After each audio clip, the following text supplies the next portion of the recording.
La séance est ouverte. L'ordre du jour appelle les questions au gouvernement. La parole est à Madame Nicole Hamelin. Merci, Monsieur le Président. Ma question s'adresse à Monsieur le ministre des Affaires étrangères. Monsieur le ministre, notre vision des droits de l'homme est un élément constitutif de l'autorité politique de la France dans le monde. Or, de Kaboul à Kinshasa, aujourd'hui, les femmes sont les premières victimes des souffrances, des violences, des conflits.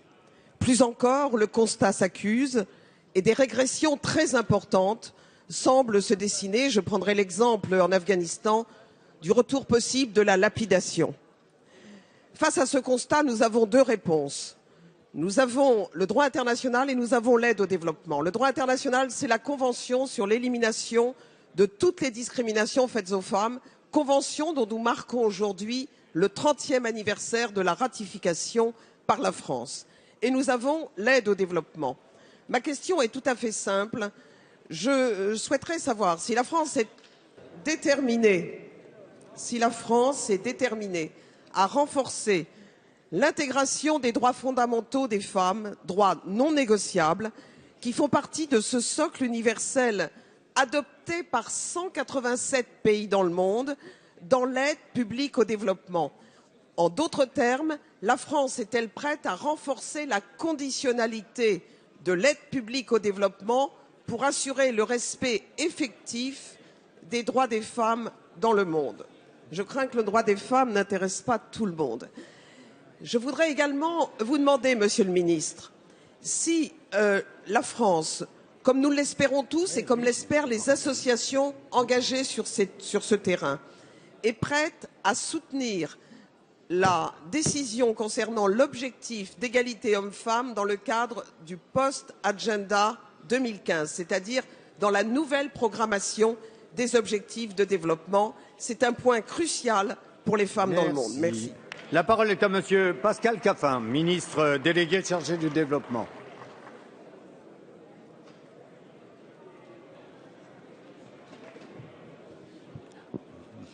Monsieur le Président, Mesdames et Messieurs les députés, Madame la députée, nous allons essayer de montrer ensemble que ce sujet intéresse et passionne l'ensemble de la représentation nationale. Merci beaucoup pour votre question qui, je pense, peut là aussi largement dépasser les clivages politiques. Vous le savez, nous avons entrepris depuis plusieurs mois une refondation de notre politique de développement. Et nous avons aussi, dans ce cadre, modifié ce que le précédent gouvernement avait lancé, à savoir ce qu'on appelle la stratégie genre dans notre politique de développement. Et nous nous sommes fixé un objectif ambitieux que je pense nous pouvons partager sur l'ensemble de ces bancs, à savoir que 50% des projets que nous finançons à travers notre aide publique au développement permettent de réduire les inégalités entre les filles et les garçons à l'école, permettent de réduire les inégalités entre les hommes et les femmes de manière générale via la formation professionnelle, via l'avancée des services publics. C'est un indicateur qui, jusqu'à présent, n'existait pas. Nous sommes incapables, au moment où nous parlons, c'est quelque part l'héritage du passé, malheureusement, nous sommes incapables de dire comment nous aidons à la réduction des inégalités entre les hommes et les femmes dans notre aide publique au développement. À partir de maintenant, nous sommes en train de mettre en place les indicateurs et en 2017, 50% des projets, la moitié, devront y contribuer. Donc nous partageons avec Laurent Fabius, avec Najat Vallaud-Belkacem, cette ambition de faire de la France un pays leader en la matière. Vous pouvez vraiment compter sur nous. Merci. Merci, Monsieur le Ministre. La parole est à Madame Luce Pan. Monsieur le Président, Mesdames et Messieurs les ministres, mes chers collègues, ma question s'adresse à Monsieur le ministre du Travail et de l'Emploi. La majorité de gauche issue des urnes a placé le dialogue social au cœur d'une démarche volontariste en faveur de notre modèle social. Progrès social et efficacité économique sont indissociables. C'est pourquoi les pouvoirs publics ont engagé de grands chantiers de négociation sociale en lien avec les syndicats des salariés et les représentants du patronat. Sécurisation de l'emploi, réforme des retraites, emploi d'avenir, contrat de génération sont les fruits de cette méthode empreinte de dialogue. Une nouvelle avancée a été obtenue avec l'accord très large qui s'est formé le 14 décembre dernier au sujet de la formation professionnelle. Les partenaires sociaux ont scellé un accord qui profitera à l'ensemble des travailleurs français. Création d'un compte personnel de formation portable, renforcement des moyens pour la formation des chômeurs, réforme du financement de la formation professionnelle. Ainsi, notre appareil productif sera-t-il plus compétitif et les droits des salariés seront renforcés. Unanimement saluée, cette vraie réforme confirme notre volonté et celle du président de la République François Hollande de placer l'emploi au cœur de nos priorités. Monsieur le ministre, pouvez-vous nous dire quel est le calendrier du gouvernement pour traduire dans la loi le contenu de cet accord historique? Je vous remercie. Merci. La parole est à Monsieur Michel Sapin. Merci Monsieur le Président, Mesdames, Messieurs les députés. Madame la députée, depuis des années et des années, nous le disons les uns et les autres, la question de la formation est décisive. Décisive d'abord pour lutter contre le chômage. Il y a trop de chômeurs en mal de formation, alors que par ailleurs, il y a trop d'emplois sur lesquels ils pourraient apporter leur force de travail et leur intelligence et qui sont des emplois vacants.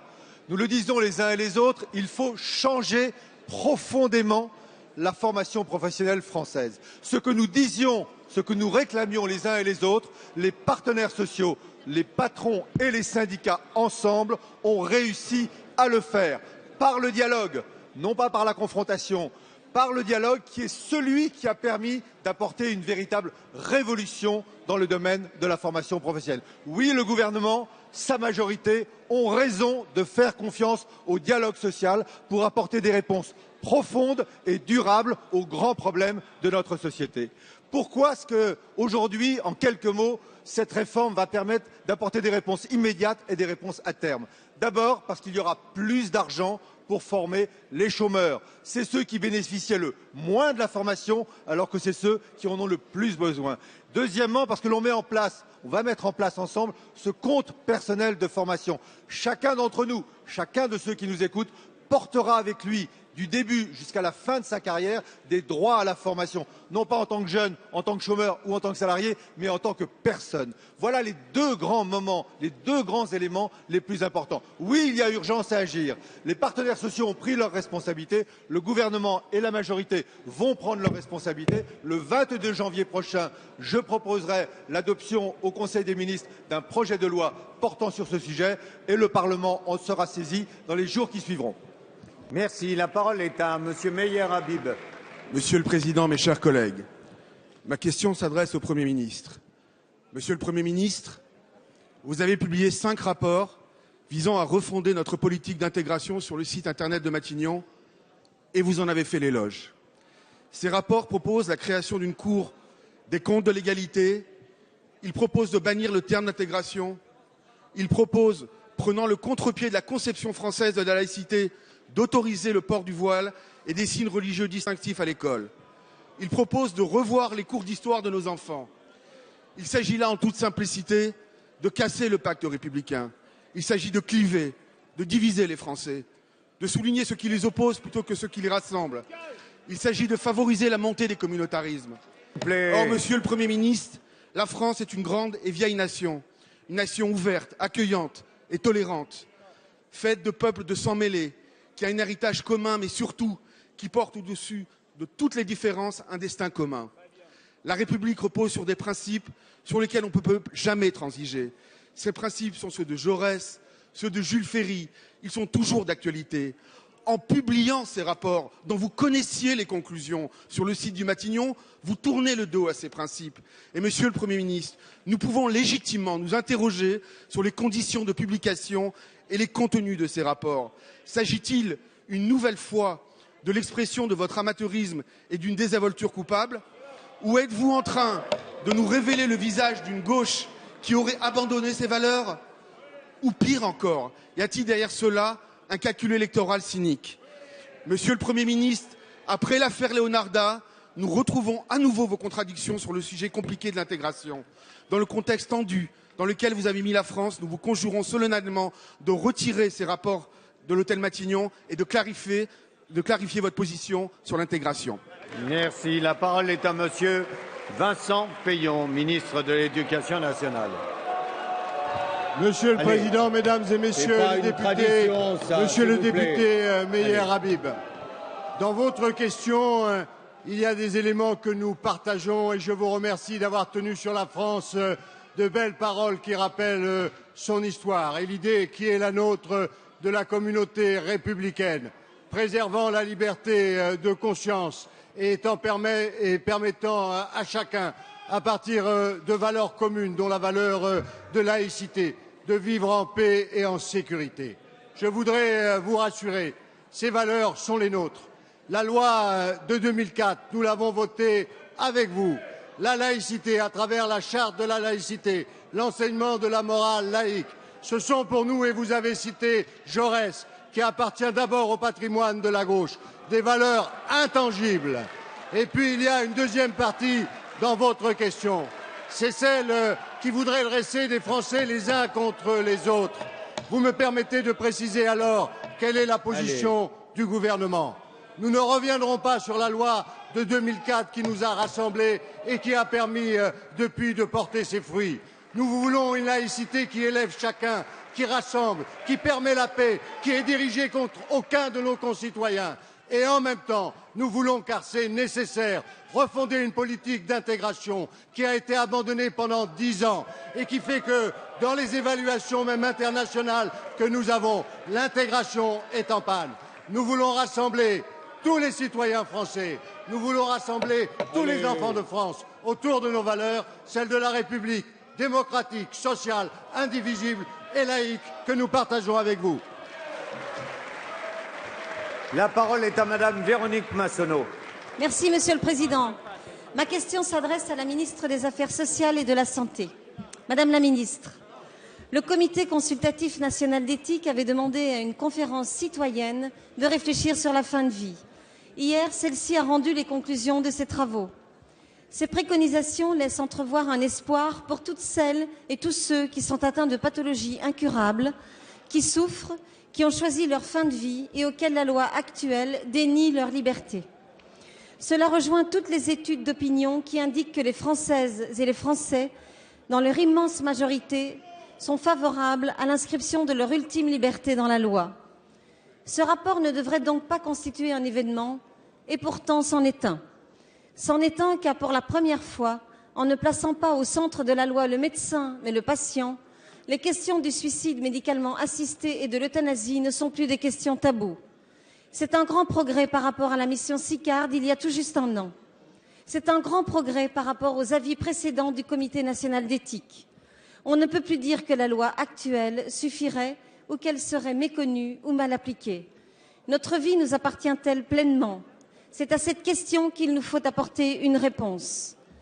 Développons les soins palliatifs, renforçons les directives anticipées, légalisons le suicide médicalement assisté, abordons sans faux-semblant la question de l'euthanasie. Ainsi, et ainsi seulement, nous apporterons des réponses adaptées à toutes les fins de vie. Nous faisons partie d'une majorité qui s'est engagée à mettre en œuvre une évolution législative profonde sur ces questions. C'était l'engagement 21 du Président de la République. Pouvons-nous dire, Madame la Ministre, à quelle échéance, pouvez-vous nous dire, Madame la Ministre, à quelle échéance et selon quelles modalités vous entendez faire en sorte que cet engagement soit respecté? Merci. Merci. La parole est à Madame la ministre des Affaires sociales et de la Santé, Marisol Touraine. Merci, Monsieur le Président, Mesdames et Messieurs les députés, Madame la députée Véronique Massonneau. Vous avez raison de souligner que la fin de vie est une question difficile, parfois douloureuse, qui en tout cas aujourd'hui amène chacun d'entre nous à s'interroger sur les conditions dans lesquelles il entend vivre cette ultime période. C'est pour cette raison que le Président de la République a souhaité qu'un grand débat public puisse intervenir. Le rapport Sicard, il y a un an, a posé dans des termes très remarquables les éléments du débat et permis d'engager la réflexion. le Comité consultatif national d'éthique a souhaité la réunion d'une conférence des citoyens qui vient de rendre son avis et qui montre que la société aujourd'hui souhaite pouvoir réfléchir et apporter ces réponses à cette situation-là. Dans cette perspective, dans les prochaines semaines, le gouvernement va consulter l'ensemble des acteurs concernés et les grandes familles de pensée afin de préparer le texte de loi que le président de la République a annoncé. Il s'agit de faire en sorte que, sans crispation, avec sérénité, avec la sérénité que requiert un débat d'une telle importance, nous puissions ensemble aller de l'avant. Le statu quo n'est pas tenable, n'est pas possible, mais il ne s'agit pas de créer des oppositions de principe sur une question aussi importante que celle-là. Nous pouvons espérer, nous devons espérer dépasser les clivages partisans. Merci Madame la Ministre. La parole est à Madame Carole Delga.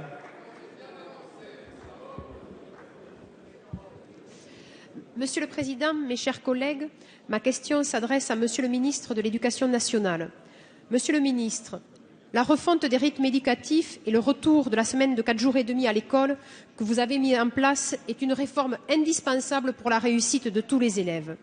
Alors même que la question de l'aménagement du temps scolaire avait commencé à être réfléchie par l'ancienne majorité, quelques voix se font entendre aujourd'hui pour tenter de discréditer cette avancée majeure pour l'excellence de notre système éducatif. Même s'il tente de tordre la réalité, la démagogie ne prend pas car les faits sont là. La réforme des rythmes scolaires est en marche et elle marche bien. Dans mon département de Haute-Garonne, nous comptons un taux élevé de communes qui ont adopté la réforme dès la rentrée 2013, puisque près de 3/4 des élèves sont concernés. Et pourtant, c'est un territoire en partie rural et montagneux, ce qui démontre la présupposée difficulté des petites communes à engager cette réforme. D'ailleurs, la commune dont je suis maire, Martretot-Lausanne, qui compte 2300 habitants, en est un exemple. Nous accueillons aujourd'hui 240 élèves de la maternelle au CM2, répartis en 15 classes, dont une CLIS. Après une période de consultation avec les enseignants et les parents d'élèves, nous avons fait le choix d'allonger la pause méridienne.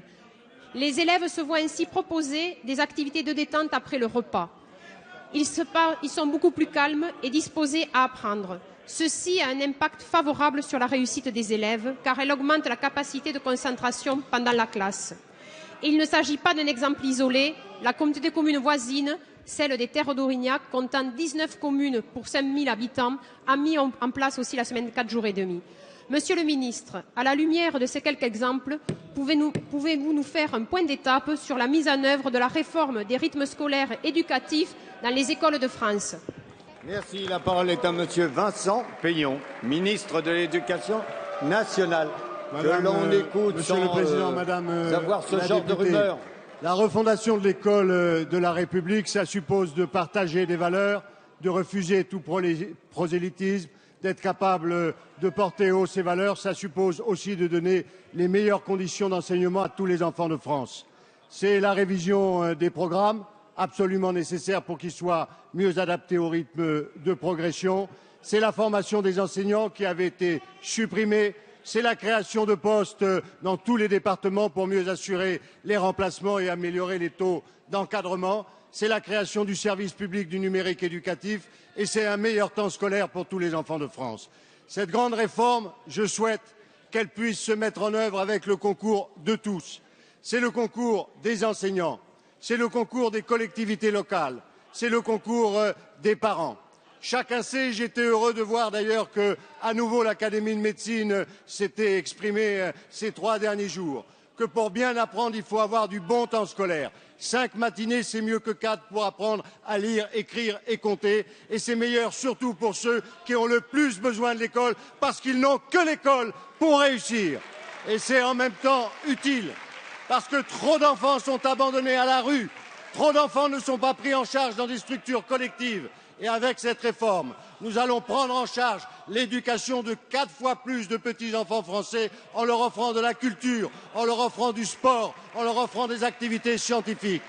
Je demande à tous, au-delà des polémiques stériles, de réussir cette réforme. Ce sera l'occasion pour la France de montrer qu'elle peut renouer avec son avenir, avec l'espérance, avec l'intérêt général, avec le meilleur de sa tradition républicaine.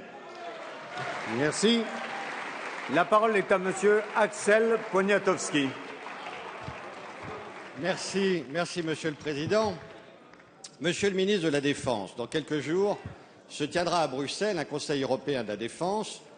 À l'heure où la France s'engage seule et pour la 2e fois en quelques mois dans une opération militaire en Afrique, ce Conseil tombe à point nommé.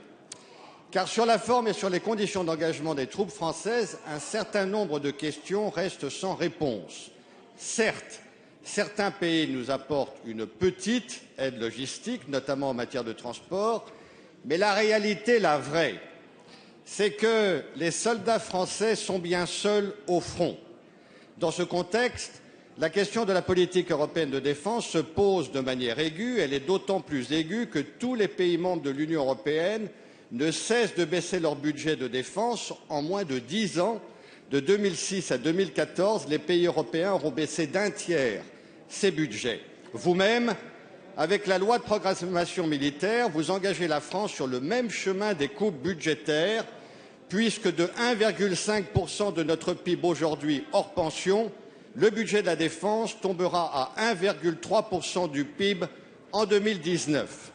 Au regard de tous ces éléments, Monsieur le Ministre, comment comptez-vous peser au sein du Conseil européen de jeudi et vendredi afin d'enclencher enfin la création d'une politique de défense européenne digne de ce nom et aussi faire en sorte que la France puisse être efficacement accompagnée dans ses opérations extérieures? Le président de la République a évoqué la création d'un fonds européen de défense au-delà de la réticence de nos partenaires. Attention à ne pas faire des forces françaises les mercenaires de l'Europe. Je vous remercie. Merci. La parole est à Monsieur Jean-Yves Le Drian, ministre de la Défense. Monsieur le Président, Mesdames et Messieurs les députés, Monsieur le député Axel Poniatowski, merci de cette question. Vous avez raison de souligner l'importance de ce Conseil européen consacré aux questions de défense. C'est la première fois depuis 5 ans. Et cette initiative est due en partie au Président de la République. Il est souhaitable, et ce serait peut-être la première des décisions à prendre à la fin de cette semaine, que le Conseil européen puisse annuellement aborder les questions de défense. Ceci étant, la France aborde ce Conseil européen avec une attitude très pragmatique et concrète. Nous voulons qu'il sorte de ce Conseil européen des avancées pratiques identifiables, à la fois dans le domaine opérationnel, dans le domaine capacitaire et dans le domaine industriel. Les ministres de la Défense qui se sont réunis en fin novembre ont pu adopter une posture commune qui permettra dans ces 3 domaines d'avoir des pas significatifs vers l'Europe de la défense, ne serait-ce que pour la définition d'une stratégie de la sécurité maritime en Europe, ne serait-ce que parce que le Conseil européen devrait définir une politique sur le Sahel permettant de sécuriser les frontières poreuses des différents États du Sahel. Dans le domaine capacitaire, je vous donne rendez-vous à la fin de ce Conseil européen, mais tout me laisse à penser qu'à la fois dans le domaine du ravitaillement en vol, du transport tactique et stratégique et dans le domaine des drones, il y aura des avancées significatives. Et enfin, dans le domaine industriel, en application du rapport Barnier, tout nous laisse à penser aussi qu'il y aura des avancées dans le transfert aux PME des technologies de défense et dans la possibilité pour les industries de défense d'accéder au crédit de la recherche et de l'innovation. Et en ce qui concerne la solidarité financière, nous souhaitons que le dispositif Athéna en particulier et le dispositif des facilités de paix nous permettent d'avoir une vraie solidarité financière à venir. Merci. La parole est à Monsieur Olivier Falorni. Merci Monsieur le Président. Madame la Ministre de la Santé, hurler l'horreur de cette situation, crier l'insupportable et le dénoncer. Ne plus laisser faire ça. Ces mots ne sont pas les miens. Ce sont ceux de notre collègue écologiste du Conseil régional Nord-Pas-de-Calais, Sandrine Rousseau, évoquant l'interminable agonie de sa maman. Ces mots, je les fais miens aujourd'hui. Ces mots qui tentent de dire l'indicible, c'est-à-dire la souffrance absolue d'un être cher qui n'en peut plus de ne pas partir. Ce drame, cette impuissance, je l'ai vécu moi aussi, comme Sandrine, comme beaucoup de Françaises et de Français qui nous regardent. Il se trouve que ces deux femmes, nos deux mères, s'étaient liées d'amitié dans le combat face à la maladie, qu'elles avaient affronté main dans la main avec une force de vie incroyable. Mais le cancer a pris le dessus, pour l'une comme pour l'autre. Condamnées sans espoir de rémission, elles n'aspiraient plus qu'à une seule chose, mourir dans la dignité comme elles avaient vécu leur vie. Mes chers collègues, si j'ai décidé moi aussi de briser l'omerta de cette douleur intime, c'est que je considère qu'il en est désormais de mon devoir, non pas de fils mais de législateur, car il faut une loi, Madame la Ministre. On ne peut plus accepter la violence inouïe d'agonie interminable que même les soins palliatifs et le dévouement des soignants ne peuvent plus apaiser. La médecine est capable de prolonger la vie de façon artificielle.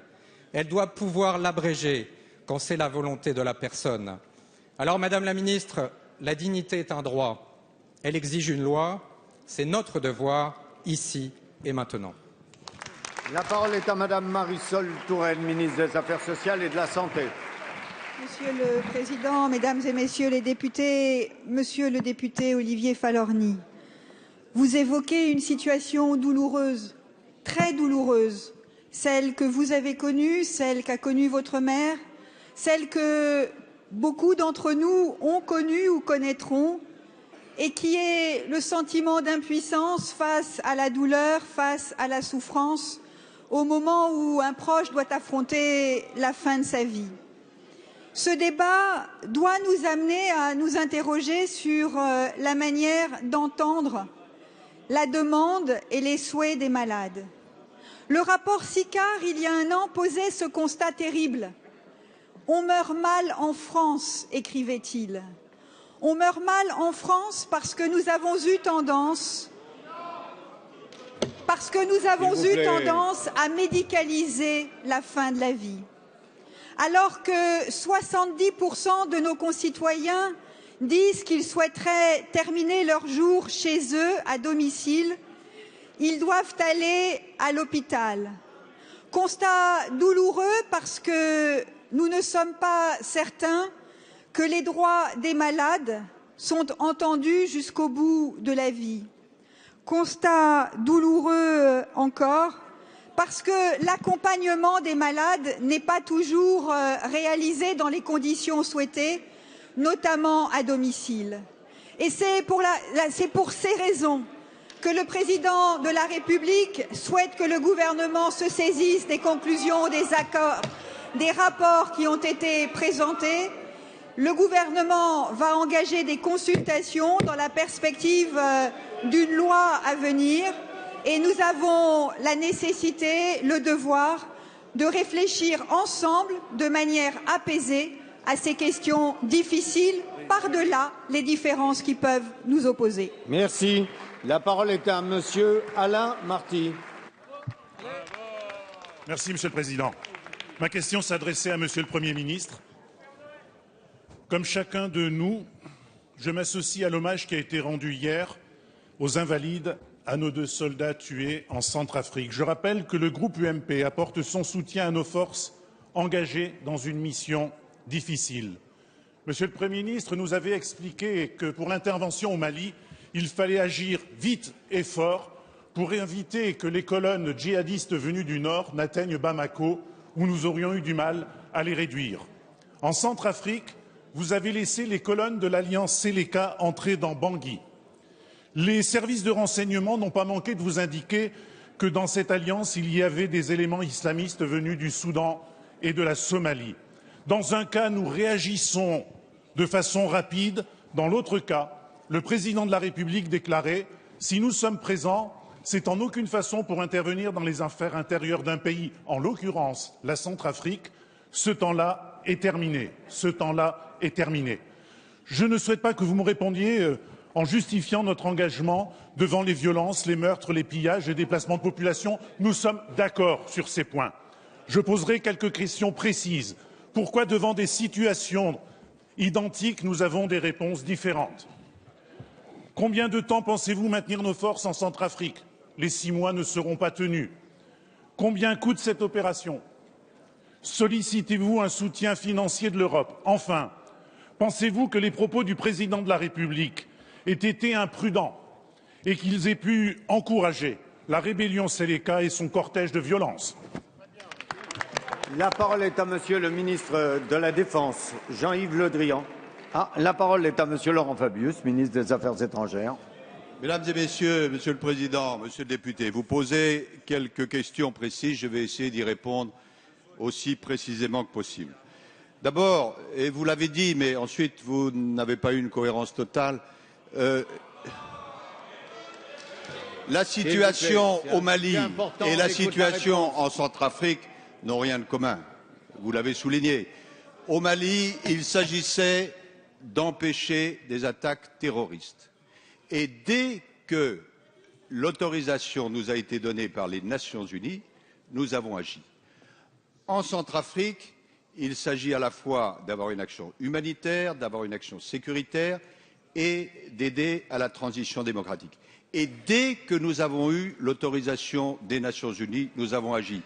Car une chose est essentielle pour nous, c'est d'agir à chaque fois au secours des Africains, mais dans le cadre de la légalité internationale, et c'est ce que nous avons fait à la fois au Mali et en Centrafrique. Deuxièmement, vous posez la question de l'Europe. S'il vous plaît. Je veux être très précis là-dessus, car c'est une question qui est posée à juste titre.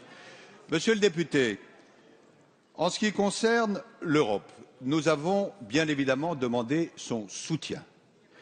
Il aurait été possible, en théorie, d'activer ce qu'on appelle les groupes tactiques.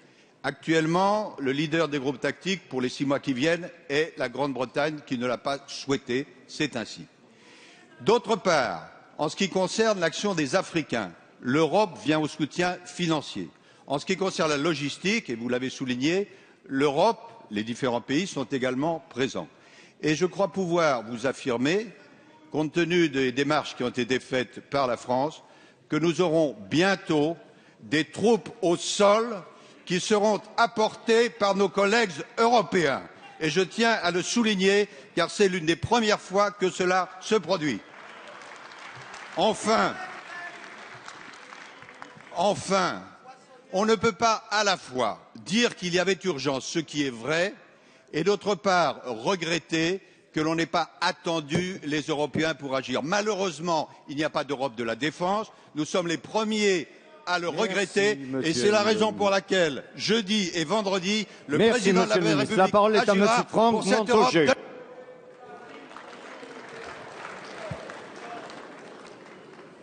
Monsieur le Président, chers collègues, ma question s'adresse à Monsieur le ministre de l'Économie et des Finances.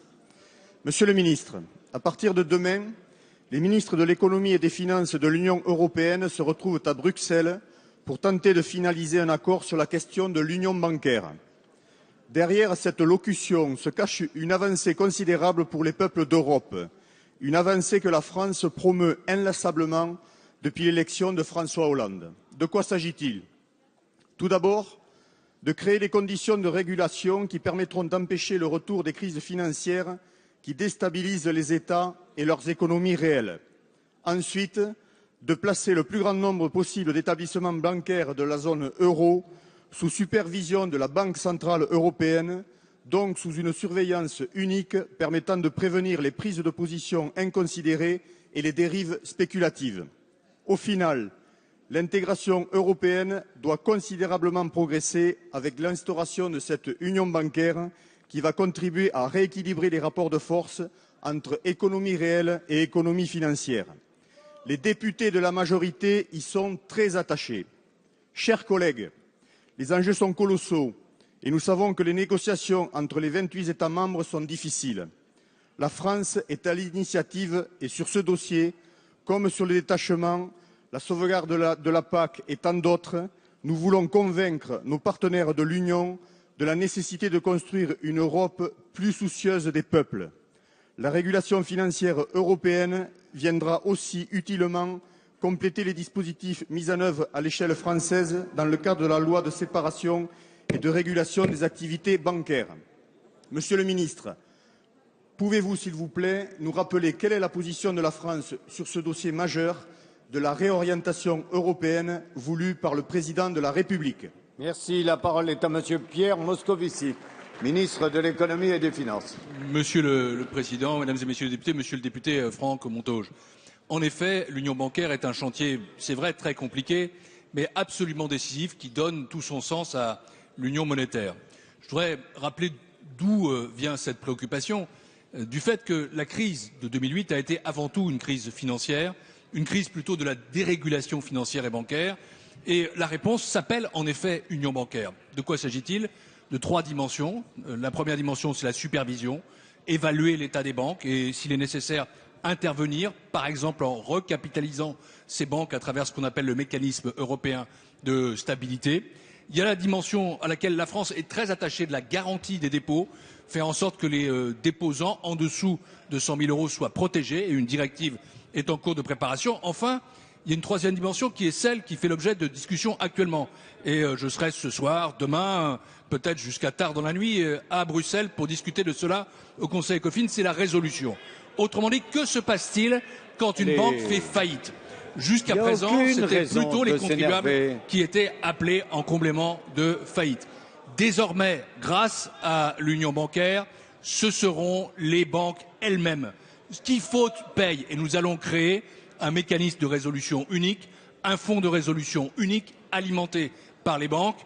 Ce sera une percée tout à fait décisive qui permettra en fait de mettre derrière nous la fragilité financière, qui mettra fin à la fragmentation financière en Europe, qui protégera d'abord les déposants, puis les contribuables, puis les finances publiques. Et en effet, nous pourrons dire à ce moment-là que sous l'impulsion du président de la République, l'Europe aura changé d'orientation, que l'union monétaire sera complétée par une véritable régulation financière et bancaire. C'est un dossier d'une importance décisive et la France est tout à fait en pointe.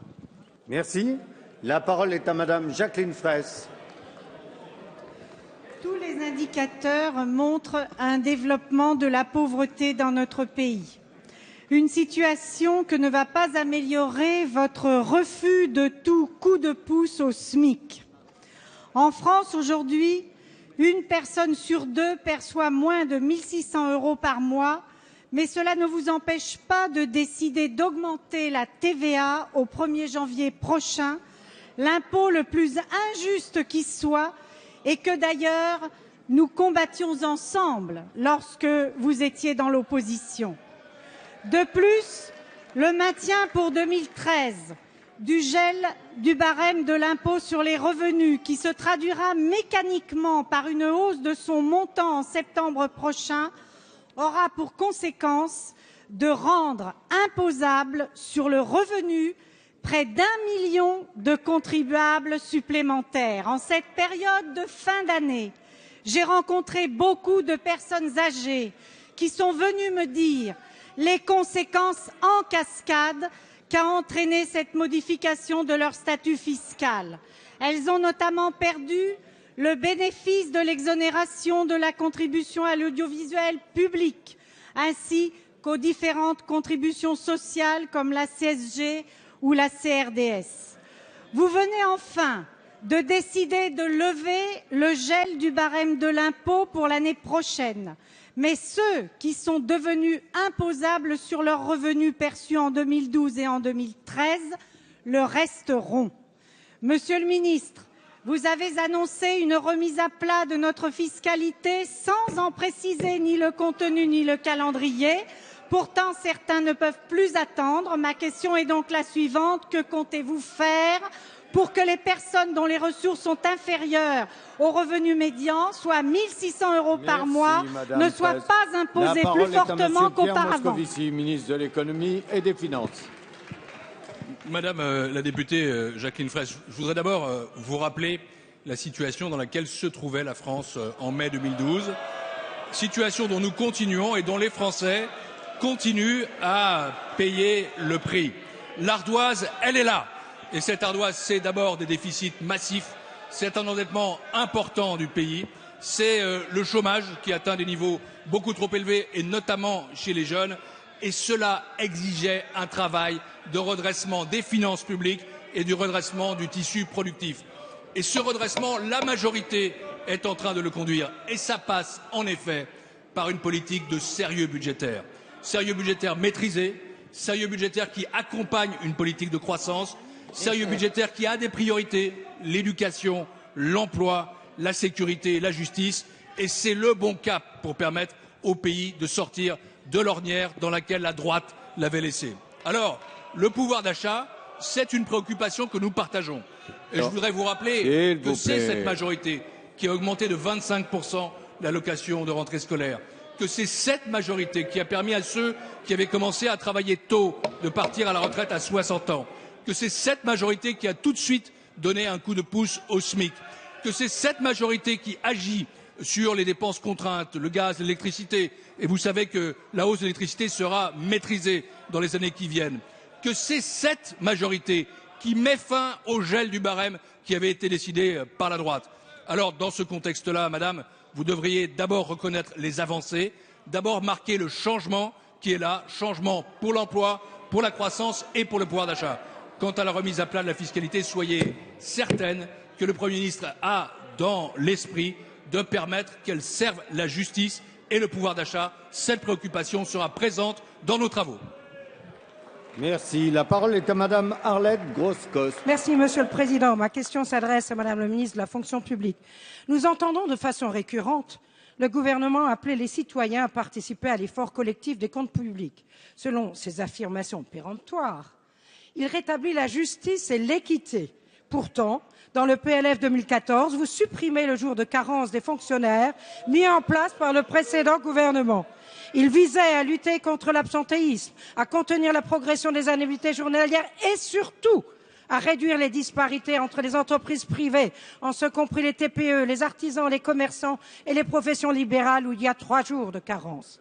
Cette mesure a prouvé son efficacité, une baisse de 40% en moyenne du nombre d'arrêts maladie d'un jour. En vérité, vous entendez donner satisfaction aux syndicats des fonctionnaires qui jugeaient cette mesure vexatoire. Cela ne pèsera pas moins de 160 millions dans le prochain budget. Est-ce là votre conception de la justice et de la solidarité que de creuser le fossé entre le public et le privé, le fossé entre ces salariés du privé qui sont de plus en plus dans l'angoisse quotidienne de perdre leur travail et de ne plus pouvoir en retrouver, et ces salariés du public qui, quoi qu'il arrive, atteindront l'âge de la retraite qui, de surcroît, pour nombre d'entre eux, reste anticipé. Nous sommes dans l'indécence totale, dans le seul but de privilégier un clientélisme ciblé. Non! Les entreprises ne souscrivent pas à des assurances complémentaires, car cela reprend une surcharge certaine. Cela est d'autant plus incompréhensible que le PLF soumet à l'impôt sur le revenu les cotisations complémentaires prises en charge par les employeurs. Vous justifiez entre autres votre décision par le gel depuis 2010 du point d'indice des fonctionnaires. Est-ce un motif suffisant alors que le secteur privé, avec son chômage partiel, ses licenciements, ses modérations salariales négociées, n'a pas pu majoritairement faire face à la baisse du pouvoir d'achat de ses salariés? Est-ce faire preuve de courage? Merci, Madame. La parole est à Madame Maryse Lebranchu, ministre de la Réforme de l'État, de la décentralisation et de la fonction publique. Oui, merci, Monsieur le Président, Mesdames et Messieurs les députés, Madame la députée Arlette Grosse-Cos. C'est vrai que participer à la solidarité, c'est avoir un point d'indice gelé depuis 4 ans. Et les fonctionnaires, je vous le rappelle, ont été aussi appelés à cotiser pour ceux qui sont en fin de droit dans le privé. On oublie toujours de le rappeler.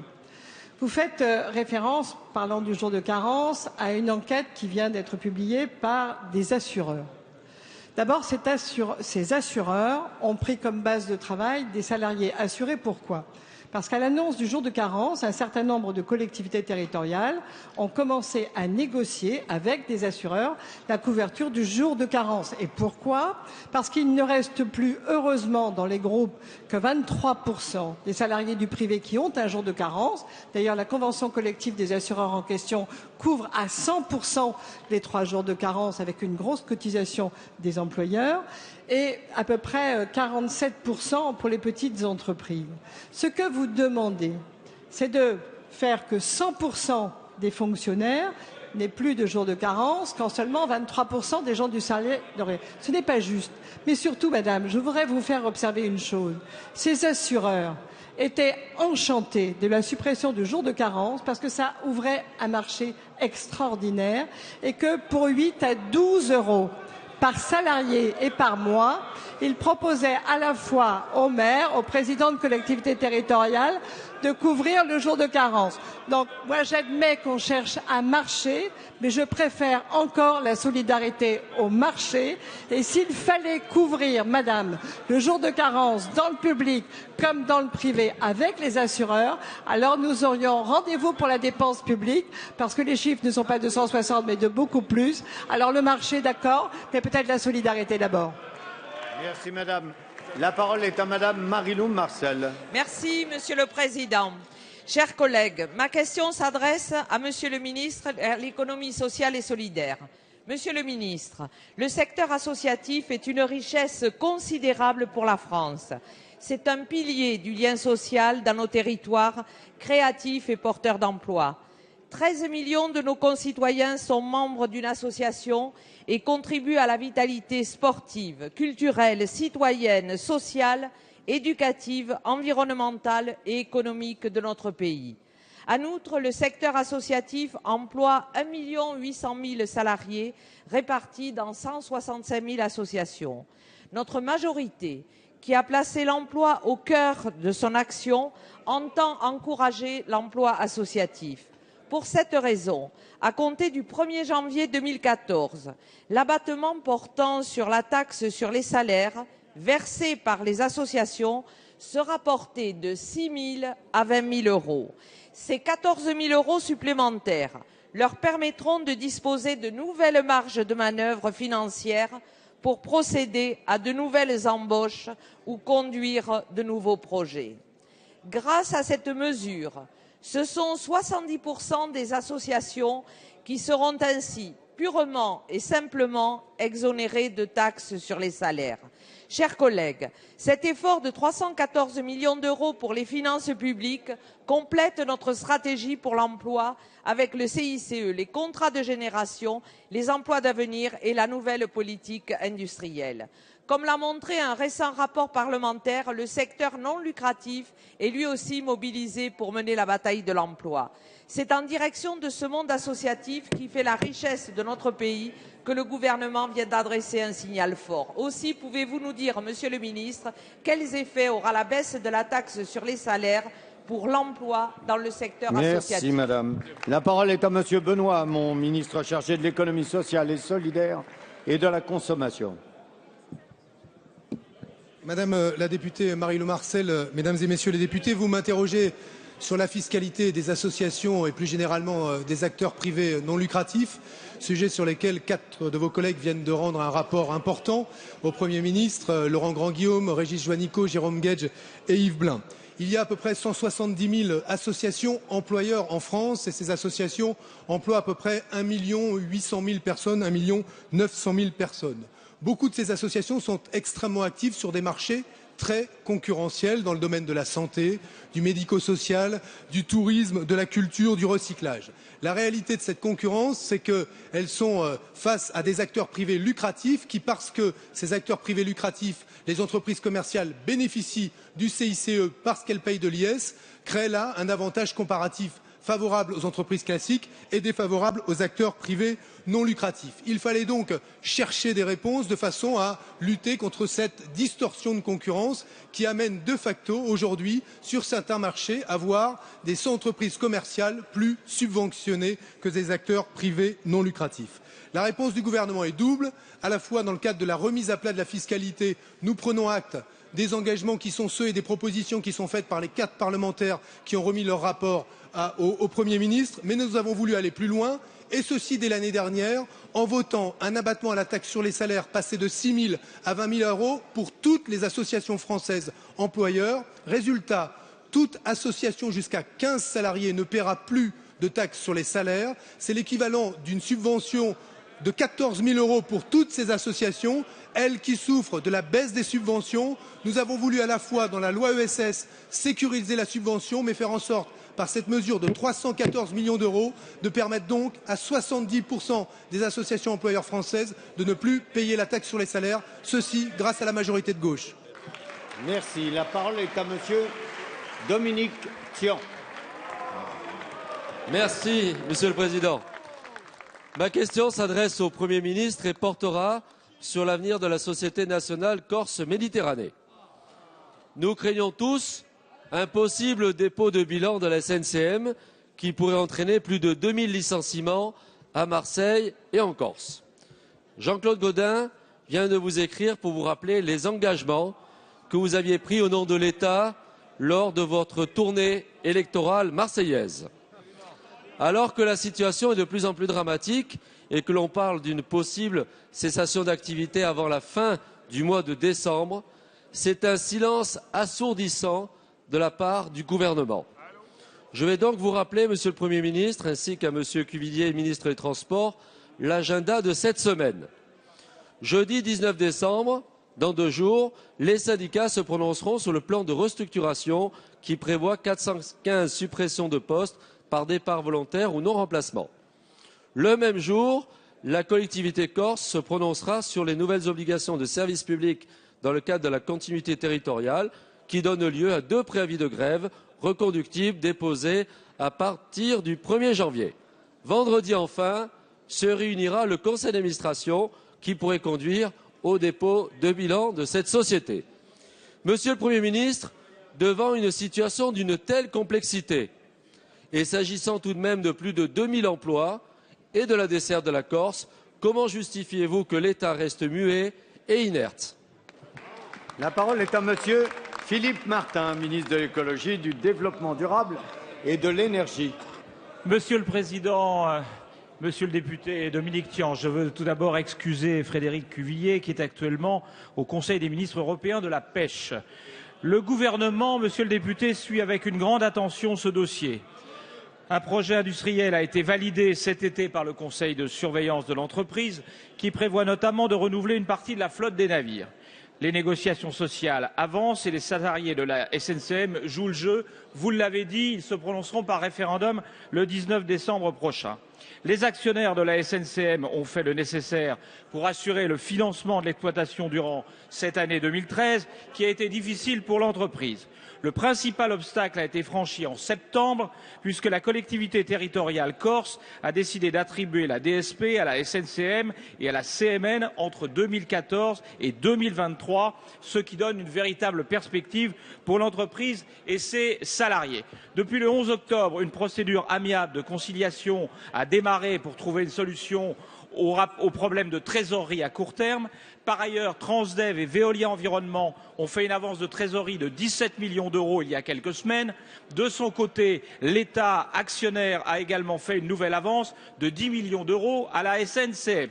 La Commission européenne critique les conditions de privatisation en 2006 et lui demande de rembourser des aides qu'elle considère illégales. Nous contestons cette décision et nous avons engagé tous les recours possibles devant la Cour de justice. Donc vous le voyez, monsieur le député, le gouvernement n'est pas muet, il n'y a pas de silence du gouvernement, il y a au contraire un gouvernement déterminé à trouver une solution qui permette de sauvegarder l'emploi, d'assurer la continuité territoriale entre le continent et la Corse et d'assurer un avenir à cette compagnie. Merci, monsieur Martin. La parole est à monsieur Jean-René Marsac. Merci, monsieur le Président. Ma question s'adresse à monsieur Pascal Canfin, ministre chargé du Développement. Monsieur le ministre, vous avez présenté mercredi dernier au Conseil des ministres un projet de loi d'orientation et de programmation relative à la politique de développement et de solidarité internationale. Ce projet de loi est le premier présenté dans le domaine. Il est issu d'une large concertation avec l'ensemble des acteurs à travers les assises du développement conclues par le président de la République le 1er mars et le comité interministériel de la coopération internationale et du développement présidé par le Premier ministre le 31 juillet. Ce comité ne s'était pas réuni depuis 2009. Ces éléments traduisent l'engagement du gouvernement pour la rénovation de la politique du développement et de la coopération. Une politique plus transparente. Grâce à cette loi, le Parlement pourra débattre non seulement du budget, mais aussi des orientations et des priorités de la politique du développement de la France. D'autre part, le Parlement évaluera l'impact de notre aide au développement en examinant un rapport que le gouvernement transmettra tous les 2 ans. La société civile sera elle aussi associée aux décisions par l'intermédiaire du Conseil national du développement et de la solidarité internationale que vous créez. Le sommet de l'Élysée pour la paix et la sécurité en Afrique, qui s'est tenu les 6 et 7 décembre, a été l'occasion de rappeler les priorités de notre politique de soutien au développement de l'Afrique, et particulièrement en direction des 16 pays parmi les plus pauvres, prioritaires. Vous soulignez que 50% des dons leur seront réservés. Comment proposez-vous d'améliorer l'efficacité de cette politique de dons? D'autre part, quelle politique d'annulation ou de diminution des dettes comptez-vous mettre en œuvre pour permettre à ces pays prioritaires de sortir de leur surendettement?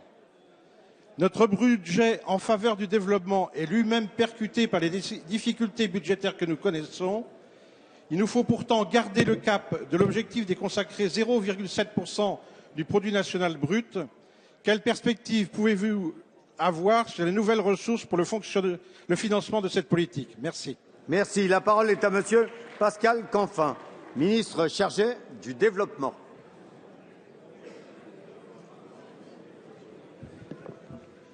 Monsieur le Président, Mesdames, Messieurs les députés, Monsieur le député, vous avez raison de rappeler que cette loi, c'était un engagement du Président de la République, que cet engagement est aujourd'hui tenu et que c'est la première loi de toute l'histoire de la République sur ce sujet. Tout simplement parce que nous étions dans le passé dans le monopole de l'exécutif et nous allons maintenant avoir le contrôle démocratique du Parlement. Vous allez pouvoir, à partir du mois de janvier, nous allons en débattre et ensuite vous pourrez voter sur les finalités, sur les modalités de notre politique de développement. C'est donc une profonde avancée démocratique. Et nous allons progresser, vous l'évoquez vous-même, sur tous les fronts. Plus de transparence, plus de redevabilité, plus d'évaluation, plus de qualité, plus d'efficacité. Cette loi, c'est aussi un symbole fort qui tourne la page, comme le disait le Premier ministre il y a quelques jours ici lors du débat sur la Centrafrique, un symbole qui tourne la page de la France-Afrique. Et quand le Premier ministre, et comme moi aujourd'hui, je souligne que enfin nous tournons la page de la France-Afrique, il y a bizarrement des critiques sur ces bancs de l'Assemblée nationale. Peut-être êtes-vous effectivement nostalgique, peut-être êtes-vous nostalgique de la période où il y avait Robert Bourgi dans les couloirs de l'Élysée, peut-être êtes-vous nostalgique de la période où il y avait Claude Guéant, secrétaire général de l'Élysée, et tous ces réseaux. Ce combat pour la transparence, ce combat pour les nouvelles relations avec l'Afrique, c'est un combat de la gauche depuis 30 ans.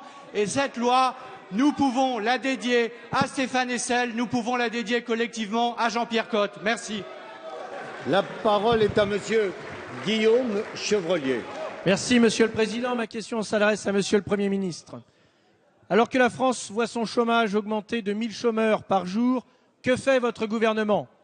Alors que des PME et TPE déposent leur bilan chaque jour, que fait votre gouvernement? Votre gouvernement juge prioritaire de modifier les modes de scrutin de presque toutes nos élections. Après les municipales, les sénatoriales, vous vous êtes attaqué aux cantonales, en introduisant un concept inédit et improbable, le binôme paritaire. Binôme qui va être source de conflits et d'incohérences, binôme qui va augmenter le nombre d'élus alors que la priorité est à la baisse de la dépense publique, binôme qui va imposer un redécoupage des cantons qui vont être divisés par 2 au détriment des territoires ruraux. Cette ruralité qui représente 80% du territoire national va être gravement pénalisée. Ce redécoupage donne l'occasion à votre ministre de l'Intérieur de faire une grande opération de charcutage électoral. On le voit dans tous les départements. En Mayenne, par exemple, des intercommunalités vont être scindées. Et à Laval, ville-préfecture est privilégiée au détriment des cantons ruraux. Alors, Monsieur le Premier ministre, occupez-vous de l'emploi, du pouvoir d'achat, de la sécurité des Français et stoppez votre ministre de l'Intérieur dans son travail de tripatouillage électoral. La parole est à Monsieur le ministre de l'Intérieur, Manuel Valls. Monsieur le Président, allez, on écoute la réponse. Je vous ai entendu. L'Assemblée nationale Monsieur Valls, s'il vous plaît, a voté en dernière lecture une loi qui s'impose à tous, qui est une loi désormais de la République, qui prévoit tout simplement de mettre en œuvre les principes émis par le Conseil constitutionnel concernant l'équilibre démographique, et tout redécoupage, et notamment celui qui aurait concerné les conseillers territoriaux, aurait dû imposer exactement les mêmes principes. Et le deuxième sujet, qui est au fond celui que vous n'acceptez pas, qui est la parité qui maintenant va s'imposer. Et ainsi, nous allons passer de 13,5% de femmes dans nos départements à 50%. Et comme vous êtes, et à juste titre, contre le scrutin de liste, il n'y avait pas d'autre solution que celle du scrutin binominal. À partir de ces principes, un redécoupage se met en œuvre, dans la concertation bien sûr, avec des désaccords, parce que les choses sont difficiles. S'il vous plaît, écoutez. Il tient compte des principes et le Conseil d'État examine décret par décret ce point-là. Il se trouve que ce matin, j'étais à Reims et on m'expliquait que sur toutes les circonscriptions, en tout cas 4 d'entre elles de ce département, 4 partent de la ville de Reims. Et je me suis dit, voilà exactement ce qu'il ne faut pas faire. Quand on a tripatouillé et charcuté pour les élections législatives, pour ce qui nous concerne, il faut s'en tenir à des principes. Si, Monsieur le Ministre. La séance des questions au gouvernement est terminée. La séance est suspendue.